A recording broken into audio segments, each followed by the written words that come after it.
बिस्मिल्लाहिर्रहमानिर्रहीम, अस्सलाम वालेकुम। आज का हमारा लेक्चर जो है वो भी अगेन रिंग थ्योरी के ऊपर है। और जो थ्योरम जो हमने प्रूव करना है, जो प्रॉब्लम प्रूव करनी है, वो मैंने आपके सामने लिखी हुई है। देखिए स्टेटमेंट इसकी ऐसे है कि शो करें जी बाई एन, ये जो कोशेंट रिंग है, has no zero non zero nilpotent, इसमें कोई नॉन ज़ीरो निलपोटेंट मौजूद नहीं है। If and only if N is square free. ठीक है, ये स्टेटमेंट आपने इफ़ एंड ओनली के साथ प्रूव करनी है, लेकिन इससे पहले आप निलपोटेंट की डेफिनेशन देख लें। निलपोटेंट क्या होता है? किसी भी रिंग के अंदर कोई एलिमेंट जो है वो निलपोटेंट एलिमेंट बन जाता है इफ़ अगर आप उस एलिमेंट की कोई भी पावर लेते हैं और वो पावर के आंसर में आपके पास जो है वो ज़ीरो आता है। ठीक है, और जो पावर आप उस एलिमेंट की लेते हैं that should be positive integer. Some positive integer अगर उसकी पावर यानी कि लिया जाए तो आंसर में आपके पास जो है वो ज़ीरो एलिमेंट आ जाए, ज़ीरो ऑफ द रिंग आ जाए, तो वो एलिमेंट आपका निलपोटेंट एलिमेंट कहलाता है। ये तो होगी निलपोटेंट की डेफिनेशन। दूसरा है स्क्वायर फ्री की डेफिनेशन। स्क्वायर फ्री किसी नंबर को कब कहते हैं? एक ऐसा नंबर जिसके आप फैक्टर्स बनाएं और फैक्टर्स में कोई भी फैक्टर जो है वो स्क्वायर की फॉर्म में ना आए। फॉर एग्ज़ाम्पल जैसे कि आपके पास ये एक नंबर है, 4 है एक नंबर, तो 4 के जब आप फैक्टर्स बनाते हैं तो 2 इंटू 2 यानी कि 2 जो है वो स्क्वायर की फॉर्म में आ गया ना। ठीक है, और इसी तरह से आप 16 है, 16 के फैक्टर्स में 4 जो है वो स्क्वायर की फॉर्म में आ गया। तो इसके जब आप फैक्टर्स बनाएं तो कोई भी नंबर जो है वो स्क्वायर की फॉर्म में ना हो तो that number is called the square free. तो 16 फिर स्क्वायर फ्री तो ना हुआ, 4 भी स्क्वायर फ्री नहीं हुआ। 6 can be written as 2 into 3। अब 6 के जो हम फैक्टर्स बनाते हैं उसमें 2 भी 1 टाइम है, 3 भी 1 टाइम है, दोनों 1 टाइम है, यानी कि रिपीट नहीं हो रहे फैक्टर्स। तो इसमें हम ये कहेंगे कि ये 6 जो है वो स्क्वायर फ्री है। 4 स्क्वायर फ्री नहीं है और 16 भी नहीं। तो ये होगी जी 6 स्क्वायर फ्री की डेफिनेशन।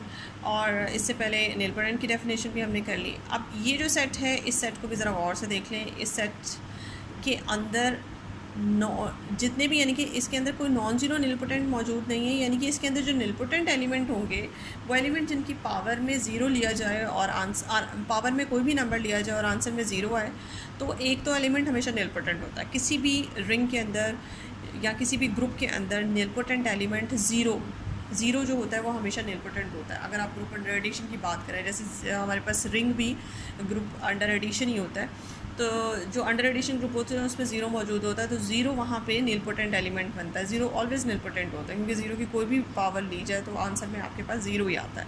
तो ज़ीरो तो हमेशा निलपोटेंट होता है किसी भी ग्रुप या रिंग के अंदर। लेकिन ज़ीरो के अलावा भी कुछ एलिमेंट ऐसे हो जाते हैं जो आंसर में आपको ज़ीरो देते हैं। तो यहाँ पे हमारा क्लेम ये है कि शो करें कि इसके अंदर कोई भी नॉन ज़ीरो एलिमेंट जो है वो निलपोटेंट नहीं बनेगा अगर n जो है वो स्क्वायर फ्री हो जाए। अच्छा, जी बाई एन जो सेट आपके पास है इसको भी थोड़ा सा देख लेते हैं कि जी बाई एन के अंदर कैसे एलिमेंट्स होते हैं। इस सेट के अंदर ऐसे एलिमेंट्स होंगे जैसे कि कोशेंट रिंग के अंदर या कोशेंट सेट जैसे हम बनाते हैं।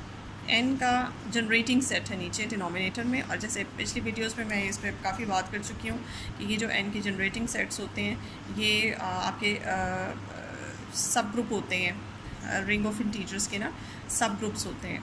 ठीक है, और ग्रुप अगर जी को एज अ ग्रुप देखा जाए तो ये उसके सब ग्रुप्स हैं, और अगर एज अ वो देखा जाए जी को एज अ रिंग देखा जाए तो ये फिर सब रिंग्स होंगे, और ना सिर्फ सब रिंग्स होते हैं बल्कि ये आइडियल्स भी होते हैं। तो इसीलिए फिर इन सब रिंग आइडियल्स की वजह से ये इन सब रिंग्स या आइडियल्स की रिस्पेक्ट से मैं इसका ये कोशेंट रिंग बना सकती हूँ। डिनोमिनेटर में तो आइडियल होते हैं, ऊपर रिंग होता है। तो ये देखिए ये सेट जो है कोशेंट सेट, एज़ यूजुअल जैसे आप कोशेंट ग्रुप में कोशेंट सेट बनाते थे वैसे ही है। इसके जितने भी एलिमेंट्स होंगे वो इस शेप में होंगे, जी प्लस एन, यानी कि इस सेट के अंदर जितने भी एलिमेंट्स होंगे G belongs to G, capital G. ठीक है, ये चीज़ है। तो इस सेट के अंदर, इस कोशेंट सेट के अंदर इस तरह के एलिमेंट्स होंगे। ठीक है, ये सेट एज इट इज़ आएगा, और जी जो है ये अंडर एडिशन जितने भी वो होंगे आपके पास अंडर एडिशन होंगे ये वाला, क्योंकि आपका ग्रुप जो है ये जी जो है रिंग पीछे से ग्रुप अंडर एडिशन होता है। तो जितने भी यहाँ पे आप लेफ़्ट को सेट्स आप रखेंगे वो सारे के सारे अंडर एडिशन होंगे, यानी कि n के जितने भी n के जनरेटिंग सेट के जितने भी लेफ़्ट को सेट्स होंगे या राइट को सेट्स बना लें, वो सारे आपके जो हैं वो अंडर एडिशन लेफ़्ट को सेट या राइट को सेट्स आपके होंगे। ठीक है जी, ये तो आपको पता था एक दफ़ा, फिर मैंने आपको यहाँ पे लिख दिया। अब इसमें देख लें जो इसकी जो आइडेंटिटी होगी ज़ीरो, इसका जो होगा इस सेट का ज़ीरो कैसे लिखा जाएगा, इस सेट का ज़ीरो ऐसे लिखा जाएगा, यानी कि शॉर्टली इस सेट का जो ज़ीरो है वो ये है। ठीक है, तो इसकी आगे जाके बात होगी, ये आपको पहले ही बता दिया। उसके बाद आप ये देखें कि आपने ये लेट किया हुआ है इस क्वेश्चन में कि आपने स्टार्ट यहाँ से किया कि लेट करें कि जी बैंड के अंदर कोई भी नॉन ज़ीरो निलपोटेंट मौजूद नहीं है, इसके अंदर जो भी निलपोटेंट एलिमेंट है वो ज़ीरो है, ये आपने सपोज़ कर लिया। ठीक है, उसके बाद आपने इस एन के ऊपर काम करना है, आपने इस एन को चेक करना है कि ये स्क्वायर फ्री होना चाहिए, लेकिन उसके बरक्स आपने एन ये वाला कंसिडर कर लिया। ठीक है, एन अपना इस तरह से बना लिया। अब आप ये देखें एन की आपने प्राइम फैक्टराइजेशन कर ली, जैसे कि हम नंबर थ्री पढ़ चुके हैं। नंबर थ्री में हमें पता है कि हर नंबर की प्राइम फैक्टराइजेशन हो सकती है, तो आपने क्या किया, एन जो भी नंबर था आपने उसकी प्राइम फैक्टराइजेशन कर ली। P1 से लेकर PR तक ये सारे प्राइम नंबर्स हैं, और अल्फ़ा 1 अल्फ़ा 2 अल्फ़ा आर जो इनकी पावर्स में लिखे हुए हैं ये शो कर रहा है कि ये प्राइम नंबर कितनी दफ़ा रिपीट हो रहा है, अल्फ़ा 1 टाइम, अल्फ़ा 2 टाइम, और फिर आखिर में अल्फ़ा आर टाइम। तो यानी कि हर प्राइम नंबर जो है, अब इन अल्फ़ाज की वैल्यू जो है वो 1 भी हो सकती है, हो सकता है कोई प्राइम नंबर 1 टाइम आ रहा हो, तो अल्फ़ा 1 हो सकता है कि अल्फ़ा 1 का मतलब 1 हो, अल्फ़ा 2 का मतलब हो सकता है 2 हो, तो P2 जो है वो 2 टाइम यहाँ पे आ रहा है। इस तरह से जिस तरह से वो रेपिटेशन हो रही है उस तरह से अल्फ़ाज की वैल्यू, तो अल्फ़ाज जो हैं ये पावर्स में जितने भी नंबर्स लिखे हुए हैं ये पॉजिटिव इंटीजर्स हैं जो कि 1 से शुरू होकर कुछ भी हो सकता है। अब आप यहाँ पे एक चीज़ क्लियर देख लें, मुझे प्रूव करना है n को स्क्वायर फ्री है, यानी कि n के जितने भी फैक्टर्स हैं उनमें से कोई फैक्टर रिपीट नहीं हो रहा, यानी कि 2 टाइम्स या मोर देन 2 टाइम। अभी तो मैंने आपको जो मिसाल देके दिखाई थी, जैसे 4 के आप बनाती हैं तो उसमें 2 आता है, 2 रिपीट होता है, तो आप 1 टाइम भी रिपीट हो सकता है, 2 टाइम भी रिपीट हो सकती है, यानी कि 2 की पावर अगर किसी नंबर का आप फैक्टर बनाती हैं और उसमें 2 जो है वो 3 टाइम आ रहा है, तो वो फिर स्क्वायर फ्री ना हुआ। स्क्वायर फ्री का मतलब ही यानी कि आपके अंदर जो भी आप जिस नंबर के फैक्टर्स बनाती हैं वो फैक्टर्स जो हैं वो आपके रिपीट हो। ठीक है, जैसे कि यहाँ पे P1 जो है वो अल्फ़ा 1 टाइम रिपीट हो रहा है। ठीक है, तो अब आप ये देखें कि आपने यहाँ पे क्या किया, let n is not square free. अब आप यहाँ ये लेट कर लें कि n उल्टा सपोज़ कर लेना कि n स्क्वायर फ्री नहीं है। अगर n स्क्वायर फ्री नहीं है तो फिर इसका मतलब है कि n का कोई ना कोई फैक्टर जो है वो रिपीट हो रहा है, यानी कि सारे अल्फ़ाज, पहले एक ये भी डाउट था कि हो सकता है इन सारे अल्फ़ाज का मतलब 1 हो, तो हर फैक्टर फिर 1 टाइम आएगा, लेकिन जब आप ये सपोज़ करेंगे कि n स्क्वायर फ्री नहीं है तो फिर हो सकता है, तो फिर लाजमी होगा कि इन पीस में से कोई एक पी कम से कम 2 दफ़ा ज़रूर आए। ठीक है, हो सकता है P1 की पावर जो है वो 2 हो या 3 हो या 4 हो या 5 हो। अब अल्फ़ा 2 से अल्फ़ा आर तक हो सकता है 1 भी हो जाए, इन सब की वैल्यूज़ 1 हो जाए, ये सारे फैक्टर्स P2 से PR तक 1 टाइम ही आ रहे हैं। लेकिन अगर P1 जो है फॉर एग्जांपल आप सपोज़ कर लेती हैं इसकी पावर जो है वो 2 है, तो फिर ये रिपीट हो गया, यानी कि ये वाला जो फैक्टर है फिर इसकी वजह से आपका n जो है वो स्क्वायर फ्री नहीं होगा। तो जब ये बात आप लेट करेंगी ऑपोजिट पाथ, अपने रिज़ल्ट से ऑपोजिट पाथ लेके चलिए, तो आपने कहा कि हाँ कम से कम एक अल्फ़ा ऐसा ज़रूर होगा जो रिपीट हो, मतलब जो जिसकी वैल्यू जो है वो 2 से ज़्यादा टाइम है, जिसकी वजह से आपका एक फैक्टर जो है वो रिपीट होगा। अब वो आपने कहा कि सपोज़ करें कि अल्फ़ा 1 है, अल्फ़ा 1 की वैल्यू जो है या तो 2 है या 2 से ग्रेटर है, तो ये बात सिर्फ कह दे रहे से कि अल्फ़ा 1 की वैल्यू या कोई भी अल्फ़ा बीच में ले लें, आपकी अपनी मर्ज़ी है, कोई एक अल्फ़ा जो 2 या 2 से ग्रेटर है उसकी वजह से आपका n जो है वो स्क्वायर फ्री नहीं रहता। अगेन एक और नंबर सपोज़ करें, एक और नंबर आपने उसी को देख के एक नंबर सपोज़ किया ये। अब ये नंबर कन्फर्म जो है इसमें आपने थोड़ा सा फ़र्क ये डाला कि P1 की पावर आपने यहाँ कन्फर्म 1 रख दी, वहाँ P1 की वैल्यू पावर जो थी वो अल्फ़ा 1 थी और अल्फ़ा को हमने यहाँ पे सपोज़ किया था 2 या 2 से ग्रेटर है। P1 की पावर जो है वो 1 रख दी। ये जो भी नंबर आएगा डेफिनेटली ये लेस होगा n से, ठीक है, क्योंकि इसमें यहाँ ये कंफर्म लेस होगा क्योंकि यहाँ पे बाकी सारे तो मैच कर रहे हैं उससे, लेकिन जो पहला फैक्टर है P1 उसकी वैल्यू जो है उसकी पावर जो है यहाँ पे 1 है और यहाँ पे कम से कम 2 है, जैसे आपने लेट किया हुआ है। तो ये एक फैक्टर की पावर की डिफरेंस की वजह से आपका n जो है वो m से ग्रेटर हो जाएगा। अब आप ये देखें दूसरी नंबर पे बात ये देखें, ये m कहाँ से है, ये बेसिकली है तो एक इंटीजर ही, ये जो n आपने लेट किया था ये भी एक इंटीजर है, ठीक है। यहाँ पे ये आप साइड पे लिख लें कहीं n जो है वो आपने एक इंटीजर ही लेट किया हुआ है, ये जी से ही है, ये बात जहन में रखें।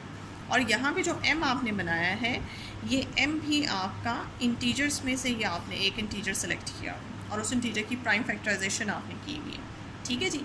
ये भी इंटीजर है और n भी आपके पास इंटीजर है।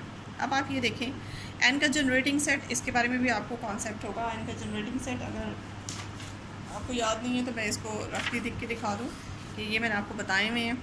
किसी भी ये पॉजिटिव नंबर, पॉजिटिव इंटीजर्स होते हैं, इनके जनरेटिंग सेट को इस तरह से रिप्रेजेंट करते हैं, एन जी टाइप,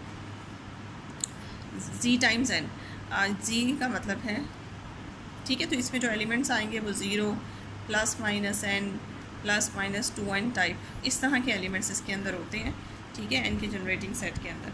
तो ये सेट आपके सामने है। अब इस सेट की बात हो रही है, इस सेट के अंदर अगर आप ऐड कर लें इस m को, इस m नंबर को, देखें आप इसकी जनरेटिंग सेट में अगर m को ऐड करते हैं तो फिर इसमें आपको देखें आपको यहाँ पे जितनी भी इस सेट के अंदर, जैसे कि मैंने अभी ये दिखाया, इस सेट के अंदर जो है आपको n के मल्टीपल्स मिल रहे हैं, ठीक है। n मिनिमम आपको n 0 मिलेगा या n मिलेगा, या 1 टाइम n मिलेगा, 2 टाइम n मिलेगा, 3 टाइम एंड सो ऑन, इनके n के मल्टीपल्स मिलेंगे। अब ये जो नंबर है, ये नंबर n से छोटा है, n से लेस है, जैसे कि हम यहाँ पे देख चुके हैं m प्लस n, ये नंबर जब आप इस n में ऐड करते हैं, ठीक है, तो आपको किसी सूरत भी वापस n नहीं मिल सकता, n के जनरेटिंग सेट आपके पास वापस नहीं आ सकता। ये नंबर इसमें ऐड होके किसी सूरत भी इसमें से कोई, ये आपके पास वापस ये सेट नहीं आ सकता। ये आप करके देख लें, आप m प्लस n कर लें, तो जब आप m प्लस n करते हैं तो आपके पास आता है m plus 0, m plus minus n, m plus minus 2n and so on. ये देखिए ये m प्लस माइनस n, ये सेट जो है आपका डिफरेंट होगा इस सेट से, तो ये फ़र्क पड़ जाता है आपके पास। तो ये बात वो आपको यहाँ पे कहता है कि ये एलिमेंट इस सेट में ऐड कर लेने से आपके पास वापस ये सेट नहीं आ सकता, ठीक है। तो ये आप प्रैक्टिकली कोई नंबर लेके, n का मतलब n और n, m और n की जगह कोई नंबर्स लेके आप चेक भी कर सकते हैं कि इसका आंसर ये नहीं आता, ठीक है। अब आपने क्या किया, ये आप इस एलिमेंट पे गौर करिए, जो मैंने एलिमेंट बनाया ये है क्या बेसिकली। अगर आप गौर करें तो ये एलिमेंट आपने z/n में से उठाया हुआ है। क्यों? क्योंकि z/n में अभी जैसे मैंने आपको दिखाया, ये आपको मैंने दिखाया z/n के अंदर जो एलिमेंट्स पड़े हुए हैं वो यहाँ पे कोई इंटीजर प्लस n, तो ये देखें m एक इंटीजर है प्लस n, तो ये जो एलिमेंट है ये साइड पे मैं लिख दूँ here, m plus n type की जो एलिमेंट है ये बिलोंग कर रहा है z/n से। ये एलिमेंट जो है आपका, ये आपने z/n से लिया, तो ये जो एलिमेंट है आपने बनाया और इसके बारे में पहले तो ये कंफर्म किया कि ये n के बराबर नहीं है, या आप इसे और करके लिख सकते हैं, this is not equals to 0 plus n, ठीक है। अब इसी एलिमेंट के गए और पावर अल्फ़ा 1 ली। अल्फ़ा 1 इस तरह के एलिमेंट्स जो पोर्शन के एलिमेंट्स होते हैं, वो पावर जो है उस नंबर इंटीजर के ऊपर आ जाती है, सेट वाले पोर्शन की पावर नहीं बनती। और फाइनली m की पावर अल्फ़ा 1 जब आप ले लें तो आप ये देखें ये नंबर जो है ये किस तरह का हो जाएगा। ये मैं आपको रफ लेके दिखाती हूँ। m की पावर जब आप अल्फ़ा 1 ले लेते हैं तो m का मतलब है p1 p2 alpha 2 up to pr alpha r। जब आप इसकी पावर अल्फ़ा 1 ले लेंगे, ठीक है, तो आपके पास क्या आएगा, p1 alpha 1 p2 alpha 2 alpha 1, ऐसे ही है, up to pr alpha r alpha 1। अच्छा जी, ये आपके पास इस तरह से नंबर आ जाता है m की पावर अल्फ़ा 1 लेने से। अब इस नंबर के ऊपर गौर करें, इस नंबर में ये नंबर तकरीबन n से मिलता जुलता है, क्योंकि n में था, n की वैल्यू थी p1 alpha 1 p2 alpha 2 pr alpha r। अब सिर्फ फ़र्क ये है कि p2 अल्फ़ा 2 इंटू पावर जो है वो चेंज हो गई है, अल्फ़ा 2 इंटू अल्फ़ा 1 और अप टू लास्ट में पावर इसी तरह से चल रही है। ये इनके p2 से लेकर pr तक जितने भी नंबर्स हैं उन सब की पावर्स जो ओरिजिनली n में थी वो सब अब अल्फ़ा 1 से मल्टीप्लाई हो गई है। अगर आप गौर करें ये नंबर जो है राइट हैंड साइड वाला, ये कहीं ना कहीं आपके, इसको आप प्रैक्टिकली चेक कर सकते हैं किसी नंबर के ऊपर अप्लाई करके, ये नंबर आपको कहीं ना कहीं n के जनरेटिंग सेट के अंदर मिलेगा। ये कंफर्म है।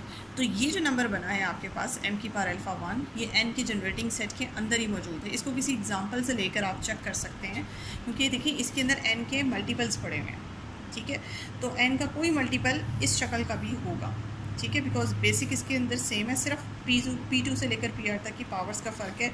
या बना के देख सकते हैं, आप चेक कर सकते हैं कि ये नंबर भी इसके अंदर मौजूद है। तो हम ये कहेंगे कि ये जो नंबर है m रेज़ पावर अल्फ़ा 1, ये बाय डेफिनेशन ऑफ या डिफाइनिंग बिहेवियर n के, उससे पता चलता है कि ये n के अंदर मौजूद है।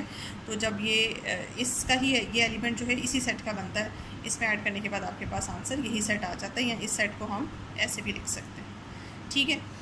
बिकॉज ये एलिमेंट जो है, क्योंकि ये एलिमेंट जो है इस सेट के अंदर है, इसलिए इसका आंसर ये आ गया। उसके बाद आप देखें, आपके पास आता है, अब ये कौन है, ये एक मैंने जैसे कि आपको बताया कि ये z/n का एक एलिमेंट है और ये नॉन ज़ीरो एलिमेंट है, ठीक है।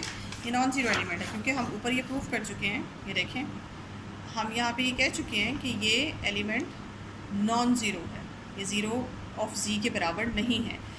तो ये नॉन ज़ीरो एलिमेंट है कोई z/n का, जो कि आपके पास बन गया निलपोटेंट। ये देखें, इस नॉन ज़ीरो एलिमेंट की पावर आपने अल्फ़ा 1 ली, और अल्फ़ा 1 का मतलब कम से कम 2 था या 2 से ग्रेटर कोई नंबर था। अल्फ़ा 1 लेने से आपके पास ज़ीरो z/n आ गया, कोशेंट सेट का ज़ीरो आ गया। तो इसका मतलब ये हुआ ये नॉन ज़ीरो एलिमेंट जो है वो निलपोटेंट है। तो आपके पास ये बात आ गई कि इसके अंदर एक नॉन ज़ीरो एलिमेंट ऐसा एग्जिस्ट करता है जो कि निलपोटेंट होता है। तो ये हमारी अपनी सपोजिशन के ख़िलाफ़ कॉन्ट्रडिक्शन आ गई है, क्योंकि मैंने तो सपोज़ किया था कि इसमें कोई नॉन ज़ीरो एलिमेंट जो है निलपोटेंट नहीं होता, और यहाँ पे अब आ गया कि नॉन ज़ीरो एलिमेंट निलपोटेंट है। तो ये कॉन्ट्रडिक्शन आ गई है। और कॉन्ट्रडिक्शन क्यों आई है? और कॉन्ट्रडिक्शन आई है इसलिए कि मैंने सपोज़ किया था कि n जो है वो स्क्वायर फ्री नहीं है। तो इस वजह से this implies n is square free. अब इसका मतलब ये हुआ कि n स्क्वायर फ्री है, ठीक है जी। अब इसके बाद हमने चलना है कॉन्वर्सली की तरफ। अच्छा जी, अब कॉन्वर्सली आप लेट करें। कॉन्वर्सली में क्या है कि अब हमने n को सपोज़ करना है कि n जो है वो हमारे पास स्क्वायर फ्री है, ठीक है। और हमने ये शो करना है कि z/n के अंदर जितने भी निलपोटेंट एग्जिस्ट करते हैं वो सब ज़ीरो नंबर हैं, ज़ीरो नंबर के अलावा और कोई निलपोटेंट नहीं है।